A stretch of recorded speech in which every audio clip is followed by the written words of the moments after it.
Okay, first of all, I want to say people that make videos make it look so easy. This is like my fourth take, so it's not as easy as you'd think.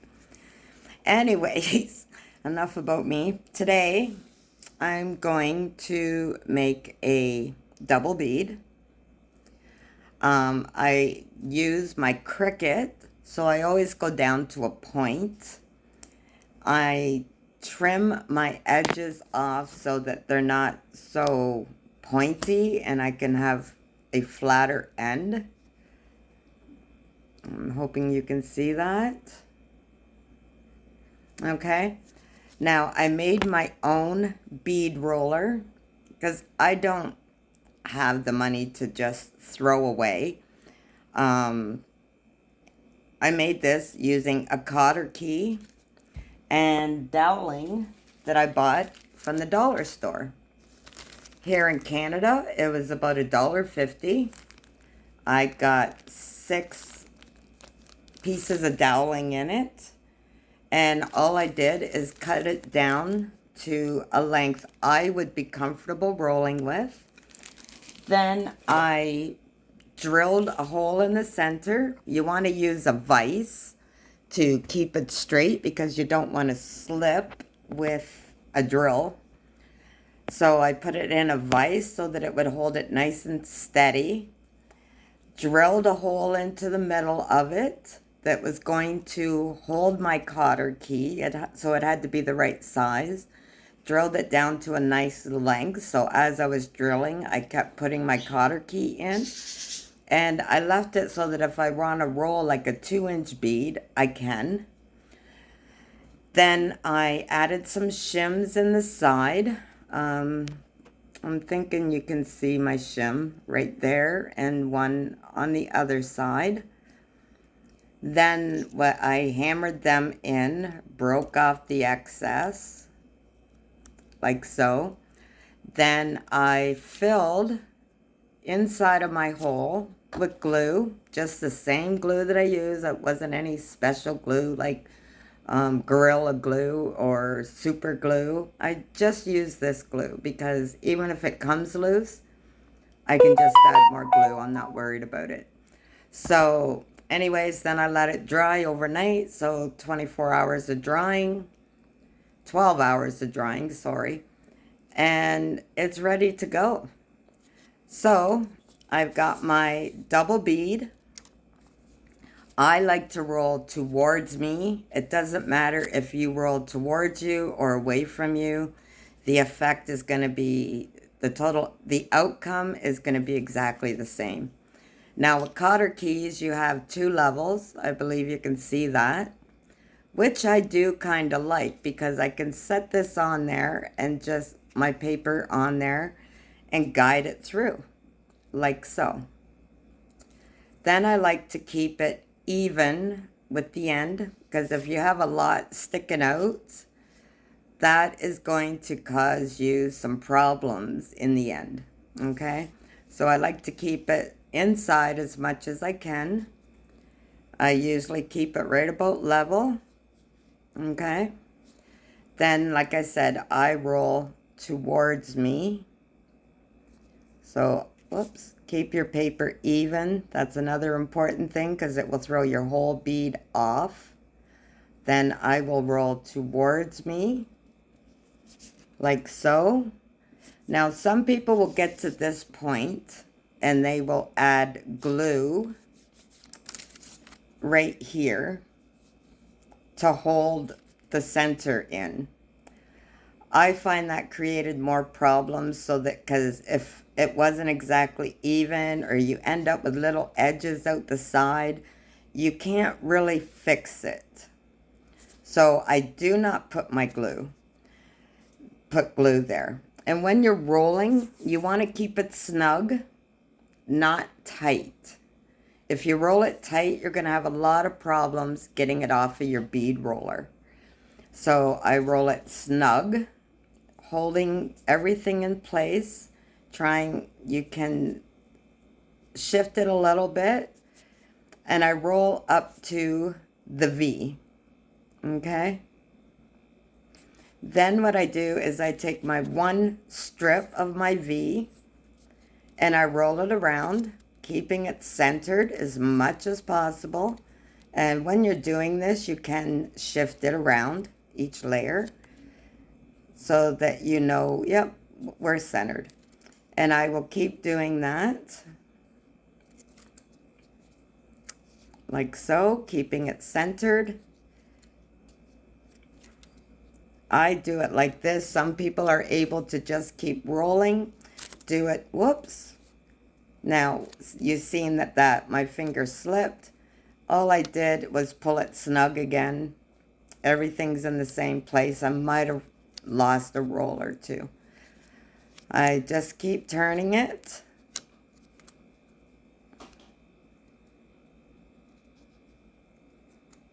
Until I have my end piece, about 10 millimeters, okay? Then I take my glue. Now you see some people in the videos, they just glob the glue on. I do not have a money tree out back, so I like to make my things last as long as I possibly can. Okay, so all you have to do is put your glue on the ends of it. Whoops, I left it sitting too long, so I have to take the little dry piece off. Okay, so I will put the glue on there, about 8 millimeters long. I think you can see it. And then roll it. I use my thumb to guide.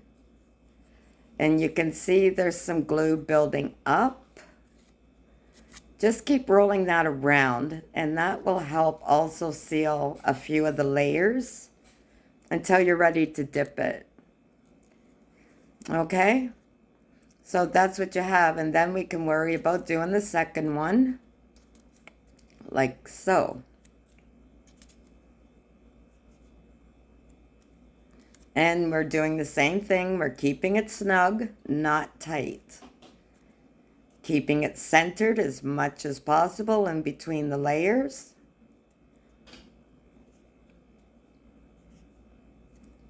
Like so. Then you get to like your last row.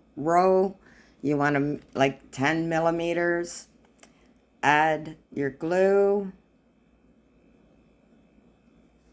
There you go. See, it's not dripping down. It's not making globs. It's just a nice even amount of glue for roughly 8 millimeters, anywhere from 5 to 8 millimeters. Okay, then I use my thumb. I roll it, doing my best to keep the tip of it centered, as you can see. Roll and smear the rest of the glue that has gathered so that it helps to seal the ends. And there's my bead. Now, if I had rolled it tight, when I go to pull this off, I'm going to be struggling with it. In return, I'm going to rip the inside of it out. So then my bead's no good because you can't just put it back in. This way, doing it snugly, you'll learn your tension. Don't worry about it. It's all in practice. Start with some scrap pieces of paper and do your rolling until you can find what tension is good for you. This will just push off like so. Now, I've watched many videos, and the one trick that I have not seen is how you end up with a blocked center. This seems to be something that they skip.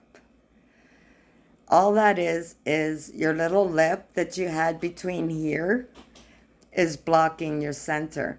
So what I like to do is take my bead roller tool, put it in so that the paper will still be flowing in the same direction, and I will put this all the way through, give it a couple of turns so that my paper lays down.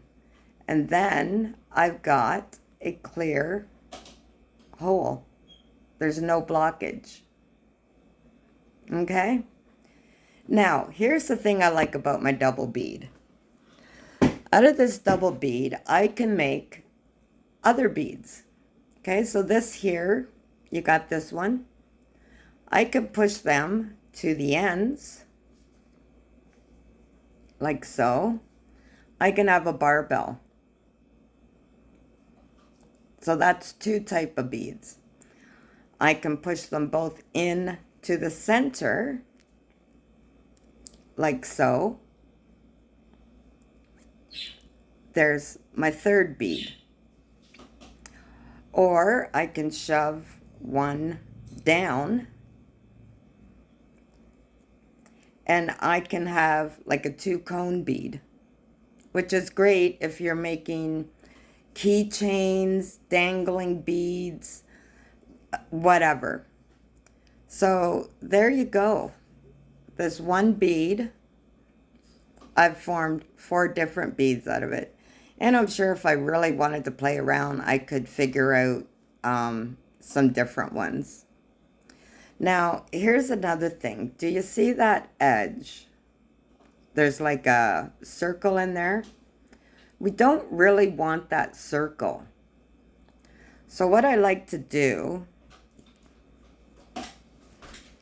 put my bead in the most solid form, right? Where I have that. Then I will set it down and I have a trusty hammer. This right here. It's just a nice little hammer.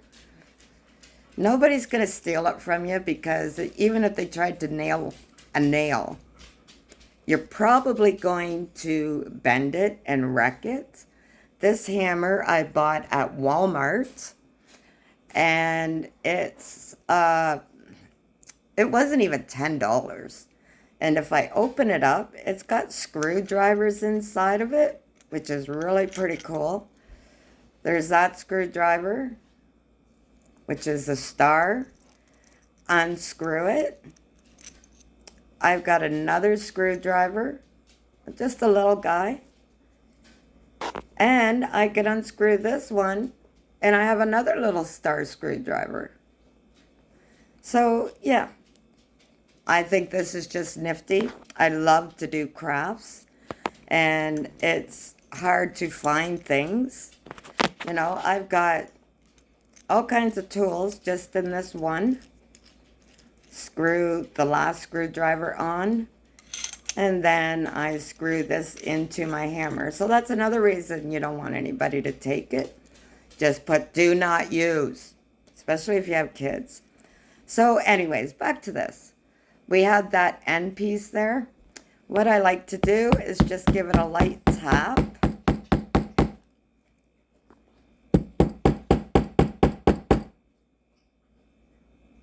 And my ends are a little bit better.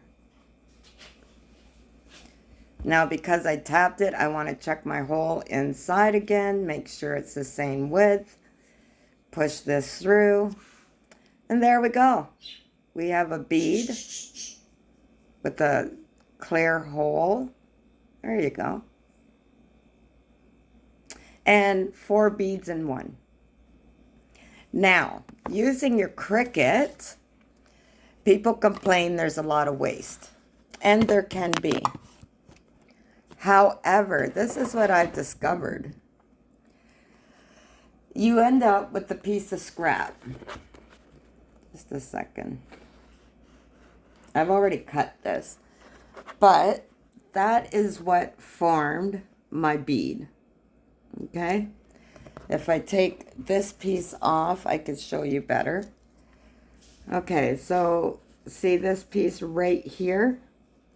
I pull this up and I cut it right along the cut line that's there. And I end up with, sorry, you gotta be able to see, a small round bead. And I will just roll this one up. Same way as all the other ones. Keep it level. Okay, I roll towards me. so I can see better what I'm doing. Roll it towards me, just like I did the double strips one at a time. It's basically the same thing. Roll it down, keeping everything centered. I get to my end piece. I give it a snip to keep it square. Add my glue. That I added a bit much glue, but that's okay. And then I use my thumb and I finish rolling, keeping everything centered. Roll my bead in between my fingers, like so. So I have a little bit of glue along some of my layers. It just helps to seal them. So now I've got a small roundish bead. Again, I will put my bead roller through it to clear my hole and put the paper where it should be. And again, you can take your bead, push it all the way down, have a V-type bead or your center bead, like so. And that's all there is to bead making. It's simple. I will show other beads in more videos. I will show you how to dip, step-by-step directions in dipping, and how not to waste paper on each bead that we make. Okay, so I hope you enjoyed my video. If you did, please hit the like button and hit subscribe so you don't miss any more. This here glue, I bought this here at Michael's. It's Canadian. I believe in the US you have Hobby Lobby. So this is American made glue. You can see the flag. It ranges, well, this particular one cost me $2.99 and I love it because of this lid. It fits inside. There's a little hole, so I can always stand my glue up. I don't have to worry about shaking my bottle, and my glue is always ready to use. This here is just Aileen's original tacky glue. You can use any glue you want to. You can even use Mod Podge, which I do. Is it necessary to have Mod Podge? No. Some people do like to put a coating on the outside of their bead and then let it dry. To me, that's just prolonging a finished product. But it is nice to have for certain beads that you may be making. It does start the gloss on it because I use the gloss one. And yes, you can also glue with the Mod Podge. It will hold. It just takes a little bit longer. But is it needed? No. A lot of people have it. Some people even try to harden their bead with this one. But that is something that we'll get into at a later date. And I can show you the difference in a few of the hardeners that I've tried.